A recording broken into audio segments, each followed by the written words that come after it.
बिस्मिल्लाहिर्रहमानिर्रहीम।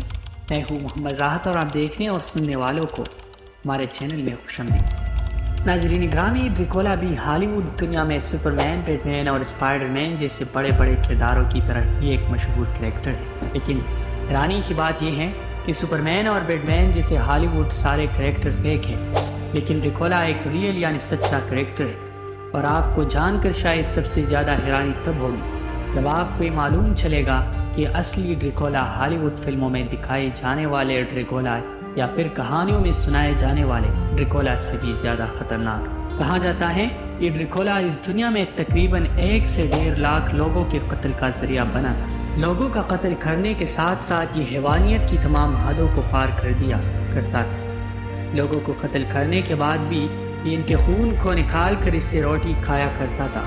इसके बारे में ये भी कहा जाता है कि अपने दुश्मनों को डराने के लिए लोगों को कत्ल करने के बाद नुकीली लकड़ियों में उन्हें मोती की तरह पिरो दिया करता था, यानी लोगों की लाशों को लकड़ी में इसी तरह से डाला करता था कि इस लकड़ी इनके आर पार हो जाया करती थी। तो दोस्तों, आज की इस वीडियो में हम जानेंगे कि आखिर ये ड्रिकोला कौन था और ये हमारी दुनिया में किस दौर में गुजरा और आखिर किस मुस्लिम सुल्तान ने इस ड्रिकोला को कत्ल किया। साथ ही साथ हम ये भी जानेंगे कि इसका नाम ड्रिकोला क्यों पड़ा था। तो दोस्तों, अगर आप तारीख के औराक को पलटोगे तो आपको ये मालूम चलेगा कि 15वीं सदी में जब सुल्तनत उस्मानिया की ताज पर सुल्तान मोहम्मद फातिह बैठे हुए थे, तो इस वक्त सुल्तनत उस्मानिया की फौज ने यूरोप के कुछ इलाकों को फतह करने के बाद रोमानिया की तरफ बढ़ना शुरू कर दिया।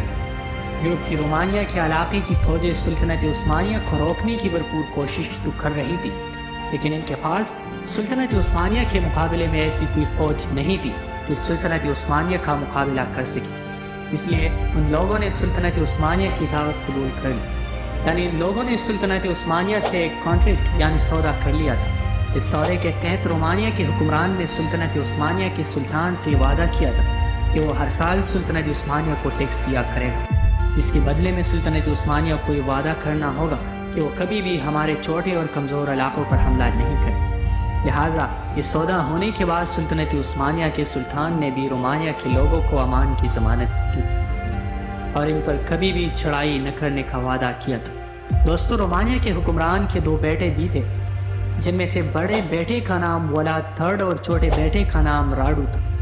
जब सुल्तनत उस्मानिया और रोमानिया के बीच में अमन का समझौता हो गया था, तो रोमानिया के हुक्मरान ने अपने दोनों बेटों को तालीम और तरबियत के लिए इस्तांबुल भेज दिया। उस वक्त सुल्तनत उस्मानिया की कैपिटल हुआ करती थी।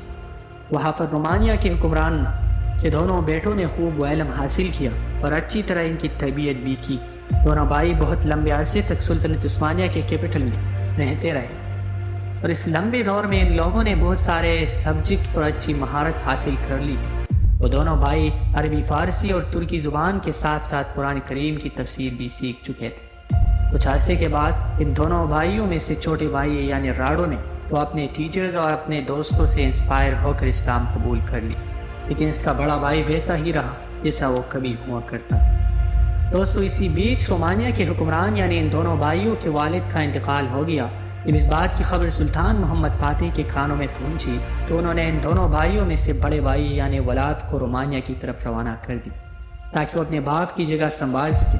लेकिन वलाद ने रोमानिया पहुंचते ही अपने अंदर की शैतानियत को बाहर निकालना शुरू कर दिया। इसने सबसे पहले वो अमन का समझौता तोड़ दिया था तो इनके वालिद और सुल्तनत उस्मानिया के बीच हुआ और उसने अपने एक अलग सुल्तनत कायम कर ली। अपने एक अलग सुल्तनत कायम करने के बाद इसने सबसे पहले अपनी फ़ौज को मजबूत करना शुरू कर दिया ताकि वो सुल्तनत उस्मानिया से मुकाबला कर सके। दोस्तों, वलाद क्योंकि एक जालिम किस्म का इंसान कि जिसके दिमाग में शैतानी हमेशा से ही भरी हुई थी, इसलिए इसने सुल्तनत की ताज पर बैठते ही आसपास के तमाम लोगों पर जुल्म व सितम करना शुरू कर दिया था। वो छोटी छोटी बातों पर लोगों को कत्ल किया करता था। इसने अपने दौर में खून की वो दास्तान लिखी जो आज से पहले नहीं सुनी गई। दोस्तों, औलाद अपने आप को ड्रैकल कहलवाया करता था और इससे ये कहलवाना अच्छा लगा करता था, जो आगे जाके उसकी जुल्म व सितम का वजह बनी। तो नाज़रीन ग्रामी, पार्ट 2 के लिए आपको इंतज़ार करना पड़ेगा। अगर आपको इसी तरह की वीडियो पसंद है तो हमारे चैनल को सब्सक्राइब करके हमारी कम्युनिटी का हिस्सा बनें।